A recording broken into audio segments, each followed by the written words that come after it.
ஓம் அமிர்தீஸ்வரே நமக. ஓம் நம சிவாயா. இப்போ நம்ம சொல்ல போகிறது ஒரு உண்மை சம்பவம். ஒரு தடவை ஆசிரமத்திற்கு ஒரு நபர் அம்மாவை பார்க்க வந்திருக்காங்க. அப்போ அம்மா சொல்கிறாங்க, நீ கொஞ்ச நாளைக்கு வண்டி ஓட்டாத, டிரைவிங் பண்ணாத அப்படின்னு சொல்லியிருக்காங்க. அம்மா சொன்ன ஏதோ ஒரு காரணம் இருக்கும் இல்லையா, அதனால அவரும் பயபக்தியோட கொஞ்ச நாளைக்கு டிரைவிங்கே பண்ணாமல் இருந்திருக்காரு, காரையே ஓட்டாமல் இருந்திருக்காரு. அப்போ ஒரு நாள் எங்கேயோ ஒரு முக்கியமான இடத்துக்கு போக வேண்டிய ஒரு சூழ்நிலை. அப்போ அவர் என்ன பண்றாரு, கார்ல போய் ஆகணும்.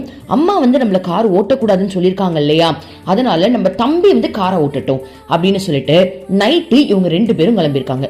இப்போ அவங்க தம்பி தான் காரை ஓட்டுறாங்க. ஆனா நேரம் பாருங்க எப்படி இழுக்குது பாருங்க. ஓட்டிட்டு இருக்கும் போதே திடீர்னு நடுவுல அவங்க தம்பிக்கு தீராத வயிற்று வலி வந்துருது.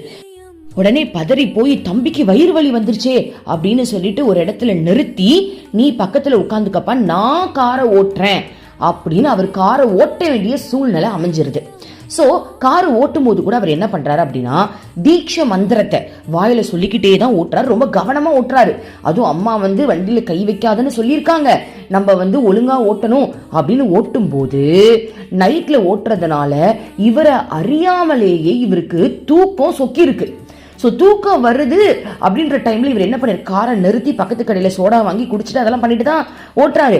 ஆனாலும் ஓட்டும் போது திடீர்னு அவருக்கு அவர் அறியாமையே தூக்கத்துல இருந்திருக்காரு. அது மலை பிரதேசம் வேற, கேரளால மலைமலையா இருக்கும் இல்லையா, மேல தானே கார் ஓட்டுவோம், அந்த இடத்துல அப்போ ஒரு டயரு என்ன இருக்கு அப்படின்னா, தூக்கத்துல இவர் இருந்த உடனே ஒரு டயர் அந்த பள்ளத்தை நோக்கி போய் கீழே விழுற நேரத்துல 2 கை மர்மமான முறையில பாருங்க, நம்ம அம்மாவுடைய கை தான் அது, 2 கை திடீர்னு நடுவுல ஒரு ஸ்டியரிங்கை போட்டு இப்படி திருப்பினா அப்படி இருக்கும். அப்படி 2 கை இவரை அறியாம வேற எதுவும் 2 கை அந்த ஸ்டியரிங் இப்படி ஒரு திருப்புச்சான். திருப்பின உடனே இவர் கண்களை முழிச்சு பிரேக் போட்டு வெளில பார்த்தா ஒரு டயர் கீழே இறங்கியிருக்கு. இன்னும் கொஞ்சம் மிஸ் ஆன கீழே விழுந்திருக்குமா, மலை மேல இருந்து கீழே விழுந்திருக்கும். அப்படிப்பட்ட சம்பவத்திலிருந்து அம்மா காப்பாத்திருக்காங்க.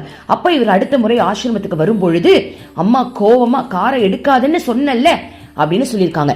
இந்த தருணத்துல பக்கத்துல இருந்த சுவாமிஜி என்ன பண்ணிருக்காரு, அவரை பார்த்து இந்த விஷயத்த சொல்லியிருக்காரு. ஒரு நாள் அம்மா திடீர்னு ரொம்ப பதட்டமா ரூமுக்கு போயிருக்காங்க. பார்த்தா அம்மா உங்களை தான் அந்த நேரத்தில் காப்பாத்திருக்காங்க அப்படின்னு அவங்க 2 பேரும் டிஸ்கஸ் பண்ணும்போது இந்த விஷயம் புரிய வந்துதான். ஓம் அமிர்தீஸ்வரமா. ஓம் நம சிவாயா.